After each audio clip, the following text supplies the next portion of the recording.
Hello YouTube, my name's Nero and today some Call of Duty Advanced Warfare, playing a bit of Domination here on the map Sideshow, running around with the SN6 submachine gun. This is actually probably one of the best gameplays I've gotten here in Advanced Warfare so far. We get 80 kills in this match, which I believe is the most I've gotten in a single game of Advanced Warfare so far, so that's pretty nice. Hopefully you guys all enjoy the gameplay. There's actually a lot I want to talk about in this video, lots of topics that are going to be covered. First and foremost, I hope you guys had a safe and happy Easter. I know I did. I got to see a lot of family. That was definitely nice. Got to eat a lot of food. It was a good part. Good holiday. Easter is usually a pretty good holiday for me, and hopefully you guys had a good time as well, those of you guys actually celebrate it.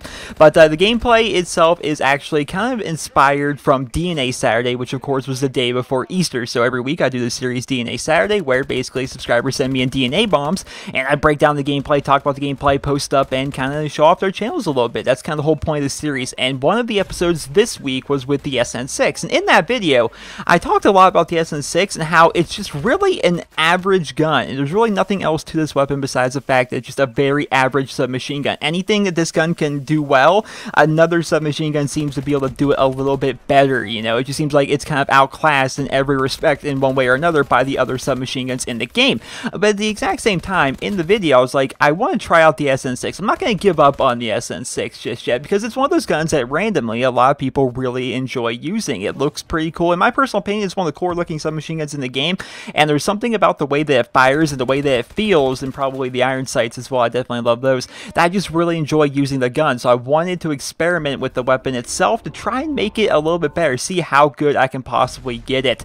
And that guy just sitting there laying on his belly, didn't even see him there. But the gameplay you're watching here is actually using rapid fire and extended mag, and I've actually unlocked all of the attachments for the SN6 in one day. Like, I had really no kills with this gun at all in this prestige, and then just today I'm like, okay, I'm gonna hop on, I'm gonna play some Advanced Warfare, I'm gonna try out this SN6, I'm gonna see if I can get it to become a better gun.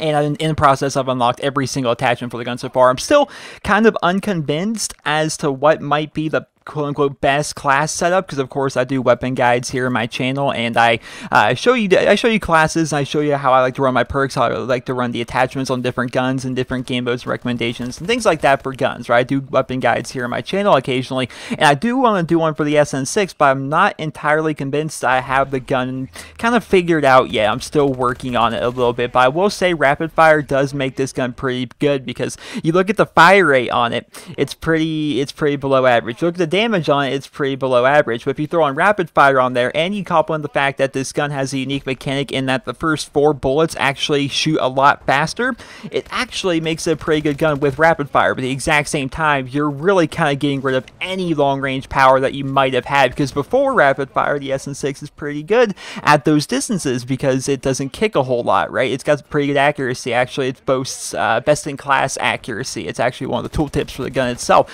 so it's pretty good at longer ranges, and at least in terms of like keeping your sights and, you know, trying to take people out these ranges and managing your recoil and etc. It's pretty good for that. But you throw on rapid fire, it kind of throws all that out the window and completely takes any kind of like a longer medium to long range engagement just completely out of the equation. But you do get a lot of very good close quarters hip fire, you do get a lot of close range power. So at the exact same time, man, it's really kind of hard. I'm not entirely convinced as to what may be the quote unquote best setup for this gun, but it's going to be coming along. I'm going to keep on playing with it, and we'll see if I can actually get something, get a video of that here in the relatively near future.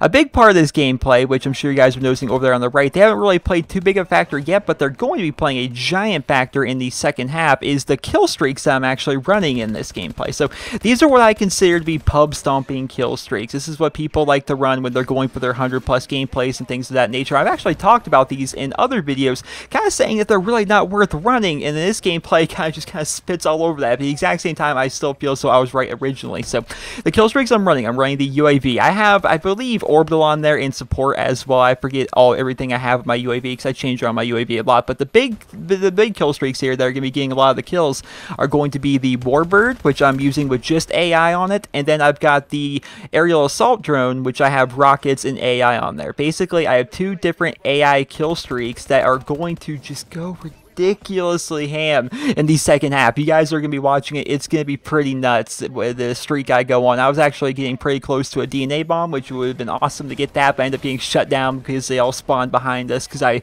was taking out their spawn way too well. They all spawned behind us, and this one guy ended up getting me from the top of a rooftop, which is really disappointing, but still, it was pretty awesome that I'm going to go on this crazy kill streak. I'm actually using these things. Now, I've said in many videos that it's not really worth it to run AI on your kill streaks. If you run AI on your kill streaks, then people are just going to use blind eye. They're going to be able to shoot down your kill streaks very easily, and that's going to be that. And I still agree with that. I still do. Most of the games I played today, which keep in mind I played for, goodness, how many hours? I played a lot today. And it was like all with the SN6, but I played a bunch.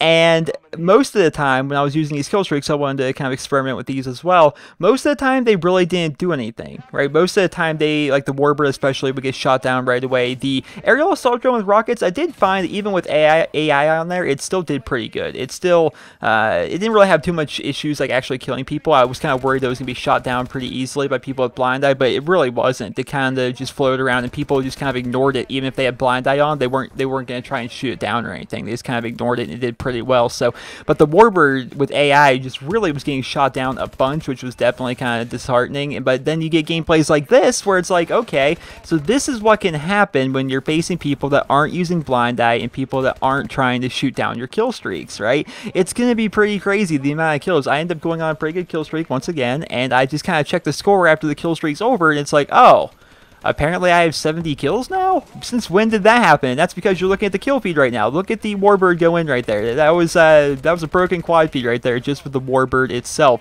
just flying around taking out everybody. And of course, aerial assault drone helping out. Look at the kill feed right now. That was a 5-man kill feed between me and my kill streaks, right? It's ridiculously powerful what these things can do when you're facing a lobby that does not actually have people running around with blind eye. And I've said that time and time again. That's how it's going to come down. If you are throwing up these kill streaks, right? You're throwing up these kill streaks that are basically AI controlled, you're really kind of, you're throwing it up there to RNG, whether or not the people you're facing are actually going to be using blind eye. Because if they're using blind eye, it's going to ignore them completely. Whereas if you are actually controlling your aerial assault drone, you're actually controlling your Warbird, then in that case, you can still shoot people with blind eye because, of course, you're a human. You can see them, right? Whereas the AI can't see them if they're using blind eye. That's just really kind of how it goes. So I guess it's really hit or miss. Depends on the lobbies, depends on the people you're facing, right? It can definitely be very powerful to run this kind of stuff if you want to try and get lots of kills in one match, which I think if you're playing ground war, stuff like that, right, I think your objective for a lot of it is to, one, have fun, right? It's a video game at the end of the day,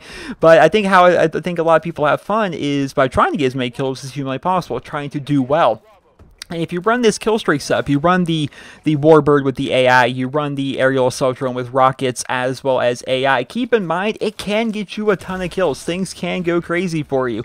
But at the exact same time, things can just kind of really simmer down pretty quickly if they're actually using blind eye. And a lot of people on the opposing team are using blind eye. If that ends up happening, you're just going to call in these kill streaks. They're either going to get shot down right away, or they're going to get 1 or 2 kills throughout the entirety that they're actually up in the air. And it's really not going to help you out at all, which is pretty sad. But right about here, I believe, are we going to start going on that kill streak soon? I've been talking about and hyping it up this whole video, but I believe we're about to start going on this kill streak. So I'm using blind eye, so that assault drone went right past me, and I didn't have to worry too much about it. I walk into the bathroom and start picking up some kills, and right here is where it all just kind of begins. I just start jumping around, basically, and just trying to stay unpredictable, and because they continue to spawn over here on the A flag. Mainly they spawn inside the bathrooms, as well as the back bathrooms, like the pink one. I don't know how you really describe it. There's a pink bathroom behind the green bathroom that I'm at right there. I think you can see it, where they continuously spawn there, and I'm just basically jumping around and going area to area, just trying to stay unpredictable. Keep in mind, there's this aerial assault drone that's just flying around completely ignoring me because I'm using blind eye. And once again, guys, that's the give and take. That's the trade-off if you're using these AI-controlled kill streaks, right? Just keep that in mind. But we got all these people just continuously coming at me, and I just keep taking them all out, and I keep calling in my kill streaks. I'm cycling through them, cycling through my Warbird, cycling through my assault drone,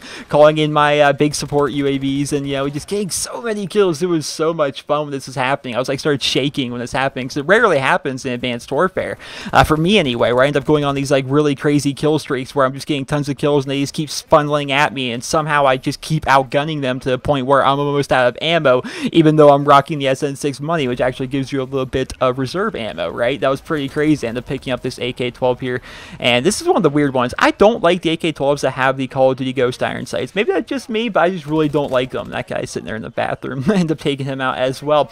But yeah, I think that's just about all the kill streak. I think it's about to simmer down a little bit right now, but it was definitely a whole lot of fun when that ended up happening to me, because right here, this guy with the, I believe it was an EM1. No, it was the OMH across map ends up getting me, even though on my screen, you know, I was down below the truck, but on his screen, I wasn't. You know, it's all kind of random. But one thing I want to point out here at the end of the video is now that the new DLC is out, right? Now the new DLC is out for Advanced Warfare, the Havoc DLC, the original DLC, is now finally in the public rotation, which I love that fact. Look at the kill feed right there. Killstreaks just going in. I love the fact that it's in the public rotation now, because there's some good maps in the Havoc DLC, and it's nice just to be able to play Ground War or Domination or any of my favorite game modes, right? It's nice just to be able to go play them and have the option, or the chance, I suppose, for some of these maps to actually show up in the rotation. Like we got Sideshow here. Be able to play some Ground War on Sideshow, which is definitely a whole lot of fun as compared to playing like Mosh Pit on Sideshow, right? For example, I really don't like that. I think I could make an entire video talking about that. We might save that for later on in the week or something like that. But still, DLC, man, I think they're doing it wrong by making it so we can only play Team Deathmatch and a Mosh Pit whenever we purchase these new map packs. You know, whenever we purchase a brand new DLC, making it so we only have basically two playlists to play, is really kind of sad as compared to being able to play them all within all the different game modes in the game. But there we are, final score of 80 kills and 21 tests and 6 captures to defend. But it was still pretty crazy. I'm like, what? Since when did I get 80 kills that game? And that's because, guys, those kill streaks can be ridiculously powerful if the opposing team is not using blind eye. So hope you guys all enjoyed this video, and if you did, please be sure to leave a rating where you guys feel B deserves more gameplay commentary than anything. I used to do videos like this all the time back in the day. I would get a good gameplay. I'd talk about the gameplay and my class and the gun and, you know, the perks and the kill streaks. I talk about that throughout the video. And that's what we used to do. Lately here on NerosCinema, we don't really do too much of that. More or less, it's more news and tip-based things. But every now and again, when I get a pretty good gameplay like this, I just like to talk about the gameplay and show it off to you guys, because I'm proud when I can actually get 80 kills in a match, because it doesn't happen very often for me. Happens pretty often for a lot of other people, but definitely not for me. So hope you guys all enjoyed this video. And if you did, please be sure to leave a rating where you guys feel B deserves. And if you guys can answer for me in the comment section below, what do you guys do to make your SN6 good? Like, how do you guys like to run your SN6? What's your favorite way to do it? Because I'm experimenting with a lot of different perks and a lot of different attachments right now, trying to find like what I believe to be the quote-unquote best setup to use that gun for. So let me know in the comments how you guys like to run your SN6. I hope you guys all enjoyed this video. And if you did, please be sure to leave a rating. Hope you guys all have a wonderful day.